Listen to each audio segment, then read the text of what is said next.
নারায়ণগঞ্জের এই পুরো গ্রামকে বলা হয় জামদানি গ্রাম, আর এই গ্রামের প্রত্যেকটি বাড়িতেই বানানো হয় জামদানি শাড়ি। জামদানি পোশাক বুননের জন্য একটি শিল্প নগরী হিসেবে ব্যবহৃত হয় বলে এটি জামদানি পল্লী নামেও পরিচিত।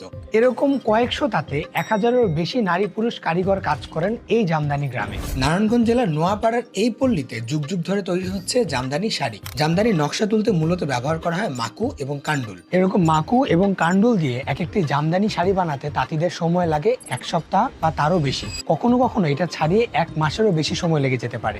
জামদানি তৈরির আগে সুতোগুলোকে রং করা হয় বড় বড় চারিতে, এরপর তা এনে শুকাতে দেওয়া হয় ছায়াযুক্ত স্থানে। অনেকে আবার সুতায় ভাতের মাড় দিয়ে নাটাই আটকে রোদে শুকাতে দেন শক্ত হবার জন্য। যদিও জামদানি তৈরির আগেই সুতাকে চরকি এবং চরকার সাহায্যে একটি পাটকাঠির মধ্যে পেঁচিয়ে ফেলা হয়। এগুলো বিক্রির জন্য এই গ্রামের পাশে শীতলক্ষা নদীর পাড়ে সপ্তাহে একদিন বসে জামদানি হাট। প্রতি শুক্রবার এই জায়গাটাতে বসে জামদানির হাট এবং খুব ভোরবেলা থেকে শুরু হয়ে সকাল 8টা পর্যন্ত চলে সেই হাট। আর তাই এখানকার শ্রমিকরা মজুরি পান সাপ্তাহিক ভিত্তিতে। ইনফ্যাক্ট আপনি চাইলে এখানে জামদানি কিনেও নিতে পারবেন নিজের ইচ্ছে মতো। আবার এর বাইরেও নিজের পছন্দ মতো কাস্টমাইজ ডিজাইনের শাড়ি অর্ডার করতে পারবেন। হাতে বোনা 80 কাউন্ট থেকে 200 কাউন্টের জামদানি পাবেন এখানে, এবং দাম হয়ে থাকে 1000 থেকে 1 লক্ষ টাকারও উপরে। ব্যবসায়ীদের মতে পাশের দেশ থেকে আমদানি করা মেশিনে বানানো কম দামি জামদানি শাড়ির কারণে আমাদের দেশে তাঁতিদের আয় কমে যাচ্ছে